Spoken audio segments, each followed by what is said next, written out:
Yo, what up, though? This is Denny Brown. You are watching Ofive, the best television network on TV right now. Stop.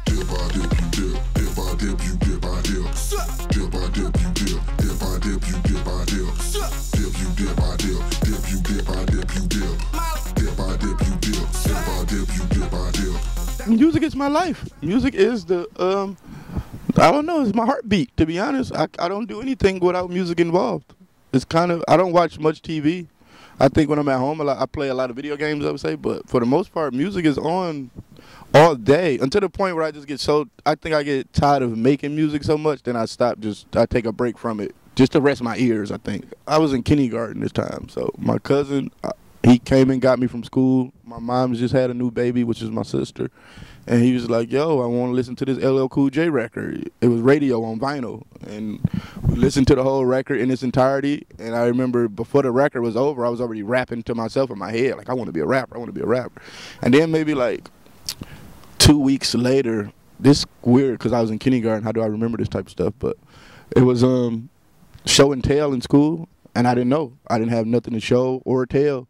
So I just rapped for the class, and the whole class went crazy. So I was like, damn, you know, I might. So I just kept doing it. And then I remember I rapped for my cousin who played the LL Cool J record for me, and then the expression on his face was just like, you didn't write that. I was like, no, I didn't write it. I just said it. I just made it up now. So just based on his expression and the class, I just kept rapping, you know. Remember when my first meal was school lunch? Now I spit a 16 straight with no punch. Remember all for dinner, all we ate was Captain Crunch. Now we blow big notes on our way to brunch. Went from good fella to commissary slips. Now I got back up, man, every time I slept. Never ever quit, I just kept on pursuing. Teacher always asked me, what was I doing? Scribbled in my notebook and never did homework. Low attention spans, guess these Adderall work. Rock Tommy Hill shirts, ones with the boat. Rock poor kicks way before we even. I mean, a lot of people hated my voice.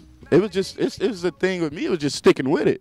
And I think probably a lot of people hated it in the past is because it wasn't controlled as the way I have it now. It's just a vocal range with anything else, just like singing. So I probably couldn't hit that note as good as I can hit it now. You know, it was just too all over the place, and now I have it a little more controlled. So I think people still hate it. It's still an acquired taste kind of thing, but it's me. I mean, that's the way I talk normally.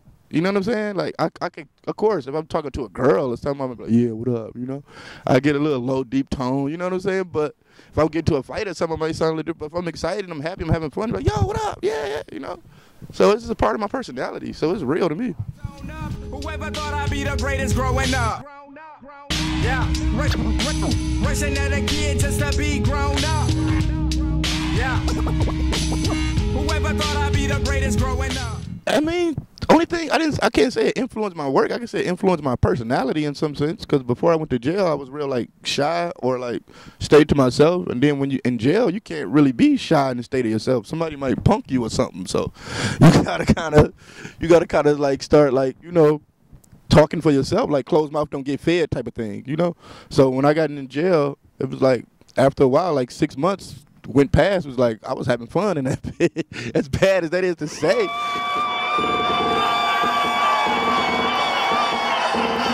I was a huge fan of Pitchfork, like early in the game, and it's probably because they were like the only people that was like reporting about like Dizzy Rascal and like the streets and stuff like that. I was into that type of stuff. So they was the only like American publication that was really like, you know, reviewing those guys and stuff like that. So, and I guess in some sense it did curve the way I made music, like reading a lot of their reviews and stuff. So yeah, I make albums for good Pitchfork reviews. I would say that.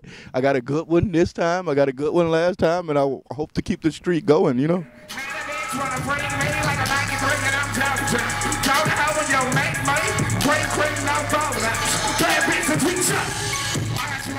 Took 2 years to make it. It took a year to write. It took a year to record.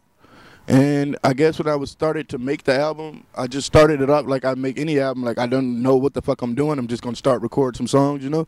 And I started recording songs. And then before I knew it, it was like I had 2 different albums. It was like, how am I going to put this same type of music on one album, you know? And so, and then when I started thinking about it, like most of the albums I grew up listening to, it was like on tapes. It's like side A, side B. So I don't know, I got an idea to, you know, separate it like that. And then once I figured out to separate it like that, then that's when I got the concept for the album, which is the album is just pretty about It's called Old, so it's all about going back into my past and going where I was before, and then going all the way up to the future. Like Triple X was all about present. It was all about where I was at that moment. So this album is just the past, the future. You can put Triple X right in the middle of that, you know? Like Lieutenant Dan, I'm rolling. Back to back, I keep on smoking. I keep shaking and I can't stay focused. I fuck if you niggas ain't noticed. I'm sweating, but I'm cold. My fault draw, but I got it when you know. I just bought me a water bottle, chug that down, but I think I need me some more. And I keep feeling like I'm gon' faint. But fuck that, nigga, pass me that drink. I done drunk too much, I'm about to throw up in a hotel bathroom sink. Bitch, I'm wild, I'm zooted. Can't believe what I'm even moving. Off the highway to the Molly, we're about to go party, and I don't know what I'm doing. Those are my friends, though. It didn't have nothing to do with who they were. It was just like, it was my friends, and we would hang around each other. Like with Rocky and Q, we were on tour together. So I was making my album the same time Rocky album was almost done, and Q was just starting his album. So we was with each other all the time, playing each other new music. So Rocky might play a song, might be like, shit, let me get on that, you know? Same way that's how Kush Coma happened. Like I played him Kush Coma one day. He like, man, why you didn't play that for me? Let me get on that. I'm kind of older than a lot of those guys, so I would say yes, I'm like the OG of that generation, you know? I'm the big homie, you know? They can call me, ask me for advice. And sometimes I ask them for advice, because sometimes you need a younger opinion on shit, you know?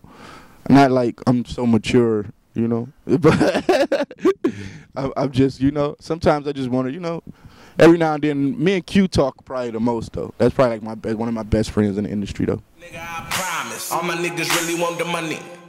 All my niggas really want the money. All my niggas really want the money. We don't want nothing else, nigga, I promise. All my niggas really want the money. All my niggas really want the money. Current hip-hop scene, I think it's great. I think we at the most experimental stage in hip-hop. I think where we at in hip-hop was probably where they was at with rock in like the 70s. Or like they had like a lot of war going on. So everybody was doing psychedelics and experimenting with music. I think hip-hop is in the same phase, just not that extreme.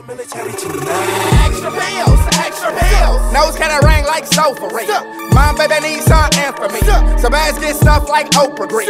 Pull around, come back, for real. Top blue off, low fuzz and teeth.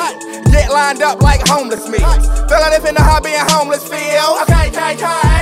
Don't try to stop it, get in my way. You'll get stumped like a Broadway play. AK melee, make it obey, okay?